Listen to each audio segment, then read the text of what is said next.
नाज़रीन इकराम अस्सलाम वालेकुम। बात सलाम के अर्ज़ है। उम्मीद है कि आप सब लोग खैरियत से होंगे। मेरे प्यारे दोस्तों, आज मैं आपको फ़िलिस्तीनी मसले, फ़िलिस्तीनी हक़ाइक़ और पश मंज़र की कुछ मालूमात बताने जा रही हूँ। आइए अब मैं मसले पर रोशनी डालती हूँ। बरतानवी मीडिएट में आने से पहले फ़िलिस्तीन सल्तनत उस्मानिया का हिस्सा था। 1917 में लगता है कि बरतानवियों को पहली आलमी जंग में फ़तह का यकीन हो चला था। लॉर्ड आर्थर वुल्फूद सल्तनत बरतानिया के वज़ीर ख़ारजा थे।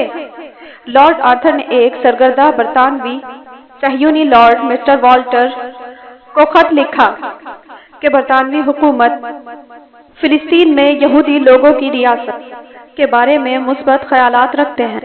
ये बात भी दिलचस्प है कि सन 1917 में जब ये ख़यालात इस मुख्तसर से ख़त की शक्ल में नमूदार हुए तब फ़िलिस्तीन तुर्क सल्तनत का हिस्सा था।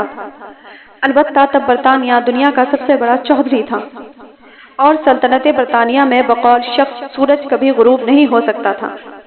इधर टर्की यूरोप का मर्द बीमार बन चुका था।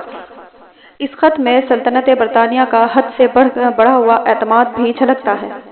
खत के आखिर में यह भी तहरीर था कि इस बात का ख्याल रखा जाए कि गैर यहूदी आबादी के मजहबी और उसूल और हक़ाइक़ मुतासिर ना हो। यहाँ ये ज़रूरी है कि यहूदी और सहयूनी का फ़र्क वाज़ेह कर दिया जाए और 1917 ईस्वी में फ़िलिस्तीन में मुख्तलिफ मजहब के पैरोकारों की आबादी का तनासुब भी बना दिया जाए ताकि ये समझने में आसानी हो सके कि फ़िलिस्तीनी कितनी बड़ी तारीख़ी सितम ज़रफ़ी का शिकार हो रहे हैं। सहयूनी तहरीक सहयूनी यहूदी के यूरोप में शुरू हुई। ये लोग इंतहा पसंद यहूदी थे जो अपनी अलहदा रियासत बनाना चाहते थे जहां दूसरे मजहब के लोग उनके शरीक ना हों। ये बात भी मद्देनजर है कि हर यहूदी सहयूनी नहीं होता। फ़िलिस्तीन में सदियों से तीनों मजहब यानी इस्लाम, ईसाईयत और यहूदियत के पैरोकार मुकम्मल आशियत और अमन से आशियत की फ़ज़ा में रह रहे हैं। ये मुक़द्दस सरज़मीन तीनों मजहब के लिए बेहद अहम है। सैयदना दोम उमर फारूक रज़ियल्लाहु अन्हु ने यरूशलेम को फ़तह किया क्योंकि मुसलमानों का क़िबला अव्वल यही था, लेकिन फ़तह के वक्त नमाज पढ़ने के लिए मुनासिब जगह नहीं थी। ईसाइयों ने पेशकश की कि हमारे कलीसा में नमाज अदा कर लें। खलीफा राशिदीन ने यह कहकर माजरत की कि अगर मैंने कलीसा में नमाज पढ़ी तो दूसरे मुसलमान भी मेरी पैरवी करेंगे और आहिस्ता आहिस्ता आपकी जाए इबादत आपके पास नहीं रहेगी।